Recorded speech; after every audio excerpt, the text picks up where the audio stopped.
Turageze mu mwanya mwiza w'amakuru mu Kirundi ndabaye ikaze mwebwe mwese muriko murakurikirana imbonesha kuri yanyu BTV Burundi. Amakuru twabateguriye uno munsi agizwe n'ingingo nkuru zikurikira. Bamwe mu banyagihugu bakoresha amazi y'ishirahamwe Regideso barasaba iryo shirahamwe kuza bararonswa amafagitire ku gihe kugira bashobore kuriha neza. Imodoka zishirahamwe Otraco ngo ntizironka ibitoro bigatuma zidashobora kunguruza abantu uko vyategerezwa. Ndabahaye ikaze rero mu kanya n'inkuru imwe ukwayo. Sangwe ikaze kandi muri rino donido ryano makuru nkuko nari mpejeje kubibamenyesha. Abenegihugu bamwe bakoresha amazi y'ishirahamwe Regideso barasaba iryo shirahamwe kuza bararonswa amafagitire ku gihe kugira ngo bashobore kuza barariha ku mwanya. N'inkuru twateguriwe na Benoit Sindayigwanya. Abanyagihugu bamwe bakoresha amazi ya Regideso mu gisagara ca Bujumbura bavuga ko iryo shirahamwe ritabaronsa ku gihe impapuro barihishirizwa kwa amazi, ico bita facture de paiement mu rurimi rw'igifaransa, ibica bibagora kuyarihira rimwe iyo bishitse akaba amezi menshi. Haheze imisi amezi nk'atatu ico kibazo kihari, amafagitire adasohoka, abandi kumva yasohotse mugabo twebwe amafagitire ntazi. Ambamye bihari nuko apangayi bazabona fagitire ije ari umurengera, hanyuma rero mu kwiruka asanga birabagoye cyangwa bari bidoga ngo abandi amafagitire ngo nako ntiza, ugasanga barishe amahera atari biteze, cyangwa ugasanga nko mu rupangu hari habimutse tukababura ntibabashe kuriha ayo mafagitire. Ivyo rero bikaca bitugaruka ko nk'abantu basigaye tukaca tuyariha. Bagasaba ishirahamwe Regideso ko ryoja rirabaronsa ku gihe izo mpapuro zirihishirizwa ko amafaranga. Nosaba Regideso ikaraba amafagitire akazi ku gihe.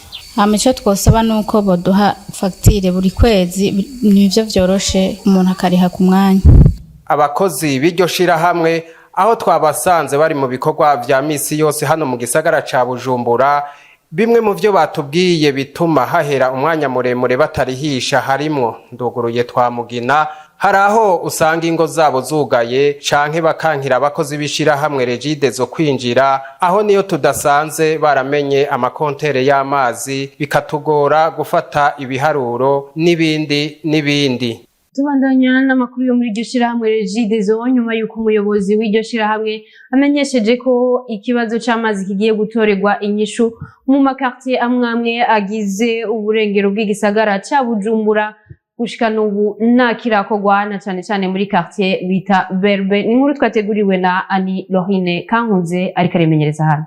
Ayo mazi azova mu isarena n'amatyazo azoza kuruhura abantu benshi cyane. Twovuga nk'amakaritsiye ajya yo mu burengero, ukuvuga nka za Kamenge, Mirango na Mirango ya kabiri, ku Matafari, ku Interekwa, ku Mashugwi. Aho hari mu ntango z'umwaka w'ibihumbi 2023 aho umuyobozi mukuru wa Regideso Dr Ingenieur Major Jean Albert Manigomba yariko yizeza abenegihugu bo mu makartier yo mu burengero bwo mu gisagara ca Bujumbura ko bagiye kuronswa amazi. Gushika n'ubu muri quartier Berbe benshi bita ku Mashugwe nta mazi bararonswa, aho bitera ikibazo nk'uko vyiganwa n'abenegihugu basanzwe bahaba. Nko kuva ngaha za gutondera amazi hariya ni kibazo, hari aho usanga y'abantu benshi kaninda gutonda, saba bonyene baza kuhavoma aho hantu. Mu Mirango yo yakamye baza aho hantu ku Interekwa, aharuguru hose Karama usanga bari aho hantu nyene. Cyo gituma rero intambamye ntizibura mu bisanzwe kuko sa ahantu genda ubwo nyene ngo nshika ndahaca ngaruka. Iyi kacene yarikeneye ko boyifasha amazi kubera ngaha amazi yakamye Kamenge, Interekwa, Gatunguru hose usanga amazi byabaye hatari ngaha, habaye abantu benshi, intambara kaguma bagwana abantu bagakomeretsanya. Abo benegihugu babandanya basaba Regideso kubaronsa amazi. Regideso kuhaza yama yaje kwabona bariko bagira amaetide, bagira sinzi naho baba bazocisha amatiyo, baravuga ko baba baraha maze no kuhapima. Mubare kugeza n'isa turacarindiye, twisaba ko yokura amaboko mu mpuzu nk'uko tubona umengiri mu gacerere katuronsa amazi vyihuse, kuko urabona amazi ni ingirakamaro ku benegihugu. ahubwo twoyisaba nyine ikoresha ibintu by'ububangutsi ikanyarukana kabisa kuko amazi yarakenewe cyane. Muri iki gihe hasubiye kuvugwa ikiza korera, ishirahamwe Regideso ryari rikwiye gukwiragiza amazi meza mu bice byose kuko ari bwo buryo bwo kwikingira ico kiza. Tuvuye mu bijanye n'amazi dutandukire mu bijanye no kwiyunguruza. Ishirahamwe Otraco rimenyesha ko imiduga yabo itaronka igitoro kandi yari gushobora gusahiriza mu gutwara abantu batari bake muri kino gihe hibonekeza ikena ry'igitoro bigatuma abantu badashobora kwiyunguruza neza uko bikwiye. Elvis Munyaneza. Imodoka zishirahamwe Otraco zisanzwe zifise ibibanza byo gutwara abantu benshi ngo ntizishoboye gusahiriza ikibazo c'imirongo miremire irangwa ku bituro vy'amabisi. Ukuru Deni umuyobozi mukuru w'ikigo Otraco akamenyesha ko biterwa n'ikena ry'igitoro, yongera asaba yuko imodoka zunguruza abantu zoronswa ubwa mbere igitoro. Tutegerezwa kuguriza abantu tukabafasha kubakura aho baba bakaja kugira mu mirimo yabo, bakura mu mirimo yabo tukabasubiza aho baba. Ico rero nico gikorwa rero tujeje. Gusa ikibazo tugira kati bigora iminsi yose, ikibazo tugira ikibazo kijanye na karubira kuko Otraco isanzwe igura karubira ngo dusanzwe tuvuga ngo niho karubira ngo turayifitiye turayisaba.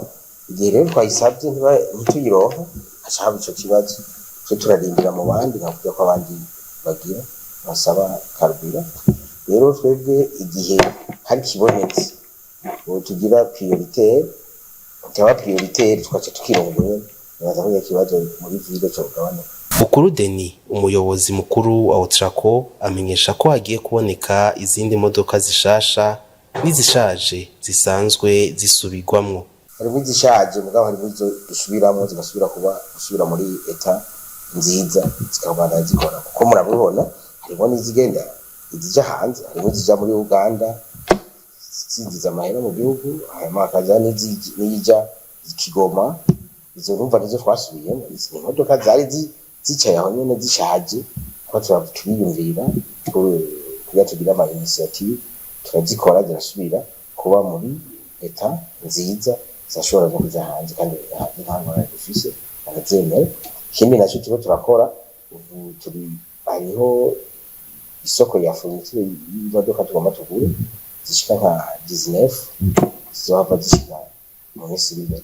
Mu bukene bw'igitoro hakaba hakunze kwibonekeza imodoka zitagenewe gutwara abantu ziza gusahiriza. Amakuru yacu tuyabandanirize mu bijanye n'amagara y'abantu ngo ntakena igimiti ku basanzwe bakoresha ikarata ya mituwele ngo biteba kubera ko iyo miti ifata kanya iriko irava iyo baba bayikuye hanze. Inkuru twateguriwe na Benoit Sindayigwaye. Ntakena ry'imiti rihari ku banywanyi bishira hamwe mituwele, ariko abibaza ko yabuze ngo nakanya bifata iyo miti iri mu nzira yinjira mu gihugu bivugwa na Majambere Ildefonse avugira ubushikiranganje bwo gushigikirana imibano agateka kazi na muntu n'iterambere ridakumira. Imiti abanywanyi ba mituwele bakenera iraboneka, yitabonetse biva cyane ku nzira izanana kugira ngo ishike mu gihugu. Muri mituwele turagira urutonde rw'imiti ifatwa mu mugongo na mituwele. Ubwo rutonde tumaze kugwemeza tugaca twereka Kamego imiti tuzokenera mu kiringo kanaka. Kamego nayo igaheza ikarondera abafise iyo miti twasabye. Muri ico gihe rero turiko turasaba imiti, birashoboka yuko umuti uyu cyangwa uyundi utaboneka, mugabo bigasigura ngo uba wabuze rwose nako kanya bifata kugira ngo umuti ari uva hanze uze ushikire Kamego, hanyuma Kamego nayo igeze ushikirize mituwele. Nayo ku kibazo cabongera ko amafaranga ku giciro gisanzwe carashinzwe na mituwele amenyesha ko ari amakosa. Bijya tukongera amafaranga ku muti ku giciro gisanzwe cyane na mituwele n'amakosa. Abantu bose dukorana mu bijanye n'iby'imiti turagiranira amasezerano tukabereka igiciro c'umuti hanyuma bakemera bati uyu muti by'ukuri ndashobora kuwutanga kuri iki giciro. Bijya rero byo kongerako amafaranga uwo vyoshikira wese turamusabye ahubwo yuko twakora akatubwira iyo farumasi ibikoze kuko turafise amasezerano tuba twaragiranye ingingo zigaca zifatwa n'ingufu. Ku basanzwe bagize amakenga ku biciro vy'imiti, urutonde rw'ibiciro vy'imiti ruramanitse muri mitiwere ngo bocaho bakaraba imbere yo kuja kurondera iyo miti mu mafarumasi. Ndabasabe mbere yuko tubandanya amakuru yacu tubanze dukurikirane ibihanisho. Canal ibashiriyemwo akabijya mu mbonesha kure yanyu ni muhimbagwe n'akaganuke gashushe irongere decoder ku mafaranga ibihumbi 15 uhereye ku gaseke ka Access amasheni arenga 300 yagenewe umuryango wose. Vous êtes prêts? Moi en tout cas, je suis prête. Allons-y. Amaseri aryoshe cyane gose. Silence s'il vous plaît. Amareresi ashushe kandi agezweho. Tu as du grand. Ibiganiro bitandukanye vyuzuye uburyohe. Avec des surprises. Bonjour les filles. Eka n'inkino ziryoshe kandi zikomeye zo ku rwego rwo hejuru.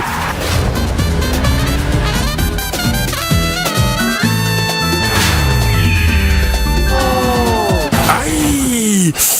Naka karababa. Amakuru yacu tuyasozere n'ayavugwa mu makungu tukaba twateguriwe na mugenzi wacu Blaise ndi kumwe nayo ariko arimenyereza hano. Kuri uyu w'Imana umuyobozi mukuru w'igisirikare ca Israel General Hervi Halevi yavugiye mu kigo ca Nevatime ko Iran igomba kuzohura n'ingaruka z'ibitero yagize kuri Israel kandi ko abasirikare ba Israel babandanya bitegurira guhangana n'iterabwo bijyari ryo ryose. Mu rugendo umushikiranganje wa mbere wa Iraq yagize muri White House, Joe Biden yamubwiye ko adashaka ko intambara ya Israel na Iran ibandanye. Biden yavuze ko Amerika yiyemeje gukingira umutekano wa Israel kandi ko biyemeje guhagarika imishamirano iri hagati ya Israel n'ibindi bihugu bibangikanye be no kugarukana imbohe zafashwe na Hamas kandi ko izobandanya ibuza ibindi bihugu kubangamira umutekano wa Israel. Rishi Sunak umushikiranganje wa mbere w'Ubwongereza we yavuze ko ari ngombwa ko Ubwongereza bwarafashije Israel gukinga ibitero vya Iran mu kirere ca Israel mu ijoro ryo kuwa gatandatu heze kandi ko biyemeje kwibutsa akamaro ko kugerageza guhuza umubano wa Israel n'ibindi bihugu bibangikanye kandi ko vyerekana ko ari ivy'agaciro muri ako karere. Ivyo biruko mu gihe kuri uyu wa mbere muri Iran abantu benshi bateraniye i Teheran ku mugwa mukuru wa Iran kugira ngo bagaragaze ko bashigikiye igitero cyo kuw'Imana leta yabo yagize muri Israel. Mwomenya ko abo bari mu myerekano baguma bavuga ko bashigikiye ubutegetsi bwabo bongera banasaba ko leta ya Iran yoshira iherezo n'urupfu kuri Israel. Amakuru yo hanze tuyabandanirize muri leta zunze ubumwe za Amerika aho ataca hana kimwe cemejwe nyuma y'umunsi wa mbere w'urubanza rwa Donald Trump na Stormy Daniels. Abacamanza bagera kuri 50 mu bari bahari bamanitse amaboko bavuga ko ataho begamiye ku vyaho wahoze ari umukuru wa leta zunze ubumwe za Amerika yagirizwa. Abandi bagera ku 10 bo bavuze ko ataho bahagaze ku vyo Trump aregwa. Uru rero rukaba ari go rubanza rwa mbere wahoze ari umukuru wa leta zunze ubumwe za Amerika ciriwe mu gihe ari kagerageza gushaka gusubira kwitoza ngatsindire White House. Ivyo biruko mu gihe abamutuka n'abamushigikiye kuri uyu w'Imana bahuriye New York kugira ngo bige ku kibazo yagirizwa cyo gutanga igiturire. Abamwagiriza basavye ko Donald Trump yocigwa amande kuri buri butumwa bwose yagiye yandika ku mbuga ngurukana bumenyi ziwe yerekana amashusho ya Stormy Daniels ben wahoze ari umushingwamanza wiwe Michael Cohen. Trump akaba yagirizwa kuba yarahinduye inyandiko z'umuryango wa Trump Organization mu ntumbero yo guhisha amakosa yakoze mu kuyamamaza mu mwaka wa 2016 cyane ku izina ryiwe ryababajwe cyane mu gihe cyo gutanga ivyiyumviro ku bagore. Trump yagirizwa kandi kuba yaragiriye nawe umukinyi w'amareresi y'urukoza Sony Stormy Daniels hamwe n'uwahoze ari umunyamideli wa Playboy Karen McDougal. Abo bagore bose bavuga ko bajyamanye nawe mu myaka iheze. Mwomenya ko sentare ya New York ngo ifitaniye amasezerano y'ibanga n'ikigo cyo kugura inkuru zibangamira Donald Trump. Ibi rero ngo bikaba byabonywe ko ari binyoma inyuma y'ikinyamakuru National Enquirer gikurikije amakuru avuga ko Donald Trump yavyaye umwana hanze. Iyi nkuru ikaba yatanzwe n'umuzamu acunga ku munara wa Trump Tower. Ngaho duciye dusuzirira ano makuru yacu nkundire mbanze ndabasubiremo ingingo nkuru zari ziyagize. Abenegihugu bakoresha amazi yo mwishira hamwe Regideso barasaba ko bonze bararoswa amafagitire ku gihe kugira bashobore kuriha ku mwanya, nayo ngo imodoka zishira hamwe Otraco ntizironswa igitoro, bimwe mu bituma zidafasha mu kunguruza abantu muri bino bihe vy'ikena ry'ibitoro. Nino ngabo rero duciye dusozerera ano makuru, ndabashimire mwebwe mwese mwayakurikiranye shimire bagenzanje bafashije kuyatororokanya mugire ibihe byiza muroranigwe mu banyu no mu byanyu mubandanya mukurikirana n'ibiganiro bica kumbonesha kuri yanyu BTV Burundi murakoze.